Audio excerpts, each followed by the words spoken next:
فرمایا گیا عیسیٰ علیہ السلام ایک مرتبہ تقریر کر رہے تھے، آپ کے تمام امتی تقریر کو سن رہے تھے، پورے مجمع پر رکت تاری تھی، زاروں قطار مجمع رو رہا ہے۔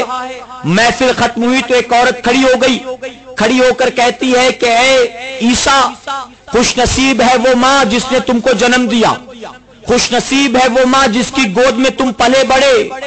تعریف کی آپ کی ماں کی، آپ کے والدہ کی، تو جانتے ہو کیا فرماتے عیسیٰ علیہ السلام؟ عیسیٰ علیہ السلام فرماتے بے شک میری ماں خوش نصیب ہے، لیکن سن لو میری ماں سے زیادہ خوش نصیب وہ ماں ہے جس کی کوکھ سے اللہ کا محبوب جنم لینے والا ہے۔ میری ماں سے بڑھ کر قسمت والی وہ ماں ہے جس کی گود میں محبوب پروردگار جلوہ گر ہونے والا ہے۔ ایک اور روایت میں آتا ہے جب آپ نے یہ فرمایا تو کسی امتی نے پوچھا اے عیسیٰ علیہ السلام وہ کون ہے، ہمیں ان کی مزید نشانیاں بتائیے۔ تو عیسیٰ علیہ السلام فرماتے ہیں کہ اگر وہ نہ ہوتے تو اللہ ساری کائنات کو پیدا نہ کرتا۔ آپ فرماتے ہیں وہ ہیں جن کا زمین پر نام، جن کا آسمان پر نام احمد ہوگا اور زمین پر ان کا نام محمد ہوگا صلی اللہ علیہ وسلم۔ جب آپ نے یہ فرمایا تو پورا مجمع پکار اٹھا اے محمد تشریف لائیے، ہمیں اپنے جلوے دکھائیے، اے محمد تشریف لائیے، ہمیں ان کے اپنے جلوے دکھائیے۔ تو میرے پیارے آقا کے پیارے دیوانوں، یہ تو دو نبیوں کی تاریخ میں نے بتائی۔ آدم علیہ السلام نے بھی دعا فرمائی، ابراہیم علیہ السلام نے بھی میلاد منائی، اسماعیل علیہ السلام نے بھی میلاد منائی، موسیٰ علیہ السلام نے بھی میلاد منائی۔ میرے پیارے آقا کے پیارے دیوانوں، فرق صرف اتنا، ان سب نے کہا وہ آنے والے ہیں کیونکہ آئے نہیں تھے اس وقت، اور ہم کہتے ہیں وہ آ چکے ہیں، علاوہ اس کے اور کوئی فرق نہیں ہے۔ اسی لیے حضور مفتی اعظم علیہ رحمۃ رضوان فرماتے ہیں رسول انہی کا تو مژدہ سنانے آئے تھے، رسول انہی کا تو مژدہ سنانے آئے تھے، ارے انہی کے آنے کی خوشیاں منانے آئے تھے، انہی کے آنے کی خوشیاں منانے آئے تھے۔ میرے پیارے آقا کے پیارے دیوانوں، اللہ کے محبوب جناب محمد رسول اللہ صلی اللہ علیہ وسلم اللہ کی تمام نعمتوں میں سب سے بڑی نعمت۔ آپ میرے آقا کی تشریف آوری سے پہلے دنیا کا حال دیکھیں، جانتے اس دنیا کا کیا حال تھا؟ سنا آپ نے، جہاں تاریک تھا، ظلمت قدا تھا، سخت کالا تھا، کوئی پردے سے کیا نکلا کہ گھر گھر میں اجالا تھا۔ عیسیٰ علیہ السلام کے دنیا سے بظاہر تشریف لے جانے کے بعد تقریباً 550 سال کا وقفہ گزرتا ہے، کوئی نبی زمین پر کہیں بھی نظر نہیں آتا، اور عیسیٰ علیہ السلام تک یا ان سے پہلے کا دور دیکھیں تو تاریخ اسلامی کا جائزہ لیں تو پتا چلے گا کہ آپ کے آنے تک کبھی بھی ایسا نہیں ہوا کہ یہ زمین کبھی کسی نبی سے خالی رہی ہو۔ آدم علیہ السلام آئے، اس کے بعد سلسلہ شروع ہو گیا نبیوں کے آنے کا، عیسیٰ علیہ السلام تک مسلسل انبیاء آتے رہے، اور ایک وقت میں ایک ہی نہیں آیا، بلکہ تاریخ میں ملتا ہے کہ ایک وقت میں کئی نبیوں کو اللہ نے زمین پر بھیجا، کئی نبیوں کو۔ کسی شہر میں کوئی دوسرا نبی ہوتا، کسی شہر میں کوئی دوسرا نبی ہوتا، تو ایک وقت زمین پر کئی انبیاء بھی موجود رہے۔ لیکن پہلی بار ایسا ہوا کہ عیسیٰ علیہ السلام کے جانے کے بعد تقریباً 550 سال کا وقت گزرا، کوئی نبی زمین پر نہیں آیا۔ اے مسلمانوں، حیرت ہوتی ہے، بات کیا ہے اے مولا؟ پہلے زمین کو کبھی نبی سے تو نے خالی نہ کیا، اور عیسیٰ علیہ السلام کے اٹھا لینے کے بعد اب زمین پر کوئی نبی نہیں آ رہا، بات کیا ہے؟ تو میرے پیارے آقا کے پیارے دیوانوں، جانتے ہو اس کا ریزن کیا ہے؟ اس کی وجہ یہ ہے اگر رات کی تاریکی نہ ہو تو دن کے اجالے کی اہمیت نہ معلوم ہو کسی کو، اگر بیماری نہ ہو تو صحت کتنی بڑی نعمت ہے نہ معلوم ہو کسی کو، اگر اللہ نے پیاس پیدا نہ کی ہوتی تو پانی کتنی بڑی نعمت ہے احساس نہ ہوتا انسان کو، اگر انسان کو بھوک نہ لگتی تو کھانا کتنی بڑی نعمت ہے اللہ کی انسان کو معلوم نہ ہوتا۔ محبوب کی عظمت بتانے کے لیے، محبوب کی شان بتانے کے لیے 550 سال کا وقت گزرا، کوئی نبی زمین پر نہیں آیا، ہر طرف ظلم و زیادتیاں ہیں، ہر طرف تباہی بربادی ہے، ہر طرف بچیوں کو کمزوروں کو قتل کیا جا رہا ہے، ہر طرف بیواؤں یتیموں کا حق مارا جا رہا ہے، ہر طرف غریبوں کو ستایا جا رہا ہے۔ 550 سال تک پوری دنیا میں کفر کا اندھیرا چھایا ہوا تھا، شرک کا اندھیرا چھایا ہوا تھا، بدعتوں کا اندھیرا چھایا ہوا تھا۔ جانتے ہو یہ اندھیرا اسی لیے پھیلایا گیا تھا کہ اس اندھیرے کو چیر کر جب محبوب نور کی شکل میں جلوہ گر ہوگا تو جب اندھیرے میں ایک نور آئے گا تو لوگوں کو نور کی عظمت کا پتہ چل جائے گا۔ اسی لیے رب نے فرمایا قد جاءکم من اللہ نور و کتاب مبین، بے شک تمہاری طرف آیا اللہ کی جانب سے ایک نور اور روشن کتاب، ایک نور اور روشن کتاب۔ کوئی کہے میں نور نہیں مانتا تو یہاں قرآن مقدس میں نور سے مراد کیا ہے تم ہی بتا دو۔ جس نے جو کچھ نور پایا سب تیری سرکار سے، جس نے جو کچھ نور پایا سب تیری سرکار سے، نور کی سرکار کا تو، نور کی سرکار کا تو سب سے پہلا نور ہے۔ الصلاۃ والسلام علیک یا رسول اللہ، الصلاۃ والسلام علیک یا حبیب اللہ، الصلاۃ والسلام علیک یا نبی اللہ، الصلاۃ والسلام علیک یا نور اللہ۔ نور والا آیا ہے، نور لے کے آیا ہے، نور والا آیا ہے، نور لے کے آیا ہے۔ دیکھو تو سارے عالم میں یہ کیسا نور چھایا ہے، نور والا آیا ہے۔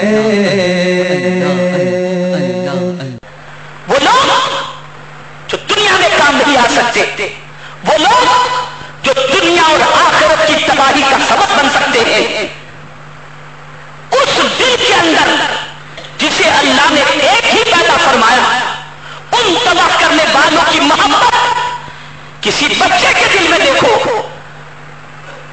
تو کسی ہیروئن کی محبت نظر آتی ہے، اور بچیوں کے دلوں میں دیکھو تو کسی ہیرو کی محبت نظر آتی ہے۔ نہ جانے کتنی فنا کر دینے والی اور برباد کر دینے والی محبت کو مسلمانوں نے اپنے دل میں بٹھا دیا، اس لیے بٹھایا کہ وہ درد بھول گئے جو نبیوں سے لے کر صحابہ تک نے انسانوں کے دلوں میں منتقل کیا تھا۔ ہونا یہ چاہیے تھا دل ایک ہے تو اسے محمد الرسول اللہ کی محبت کے لیے قربان کر دو۔ یہ محبت آدمی کیوں کسی سے محبت کرتا ہے؟ حسن کی وجہ سے، زلفوں کی وجہ سے، علم کی وجہ سے، دولت کی وجہ سے، سرمایہ کی وجہ سے، عزت و شہرت کی وجہ سے، کس وجہ سے محبت کرتا ہے؟ یہی وجوہات تو ہوتی ہیں، اقتدار ہو تو محبت ہو، دولت ہو تو محبت ہو، حسن ہو تو محبت ہو، زلف ہو تو محبت ہو، اور اس کے علاوہ طے کرے علم و عمل ہو تو محبت ہو۔ میرے بھائی اتنا تو بتاؤ، کیا میرے آقا سے بڑھ کر کے بھی کوئی حسین ہے؟ کیا میرے آقا کی زلفوں سے بہتر بھی کسی کی زلفیں ہیں؟ میرے آقا سے بہتر اللہ نے کسی کو پیدا کیا ہی نہیں ہے، تو ان کی محبت کو دل میں بٹھا دو، زمین کے اوپر بھی سرخری ملے گی اور محشر میں بھی سرخری۔ اللہ کا جتنے بھی انبیاء آئے سرکار کی آمد کی خوشیاں اور سرکار کی آمد کی بشارتیں دیتے ہوئے آئے۔ آج ہماری پریشانی، ہماری بربادی اور ہماری تباہی کا سب سے بڑا سبب یہی ہے کہ ہم نے اپنی اولاد کے دل میں، اپنے معاشرے میں بسنے والے انسانوں کے دل میں حضور کی محبت صحیح طور پر پیدا نہ کر سکے۔ اور یہ محبت اتنی ضروری ہے کہ جس دل میں یہ محبت کما بہت جگہ پکڑ لے، خدا کی قسم اللہ عز و جل اس کا خریدار بن جاتا ہے، وہ کسی بازار میں پھر بک نہیں سکتا۔ تم آئے چھٹی بازی، رونق ہوئی پھر تازی، تم آئے چھٹی بازی، رونق ہوئی پھر تازی، کعبہ ہوا پھر کعبہ، کر ڈالا تھا بت خانہ، تو شمع رسالت ہے، عالم تیرا پروانہ پروانہ، تو ماہ نبوت ہے، اے جلوہ جانانا۔ اس در کی حضوری عصیاں کی دوا ٹھہری، اس در کی حضوری عصیاں کی دوا ٹھہری، ہے زہر معاصی کا طیبہ ہی شفا خانہ، تو شمع رسالت ہے، عالم تیرا پروانہ پروانہ، تو ماہ نبوت ہے، اے جلوہ جانانا۔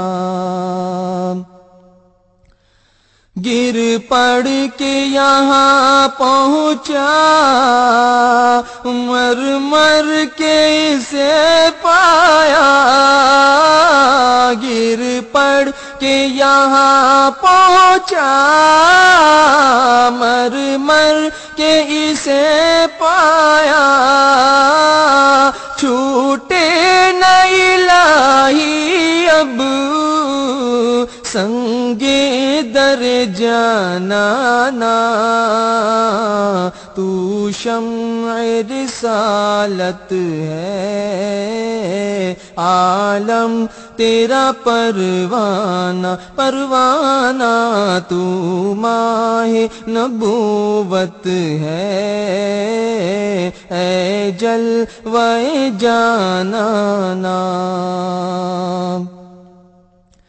سنگے در جانا پر کرتا ہوں جب عیسائی، سنگے در جانا پر کرتا ہوں جب عیسائی، سجدہ نہ سمجھ نجدی او نجدی، سر دیتا ہوں نذرانہ، سجدہ نہ سمجھ نجدی او نجدی، سر دیتا ہوں نذرانہ، تو شمع رسالت ہے، عالم تیرا پروانہ پروانہ، تو ماہ نبوت ہے، اے جل۔ فرمایا گیا عیسیٰ علیہ السلام ایک مرتبہ تقریر کر رہے تھے،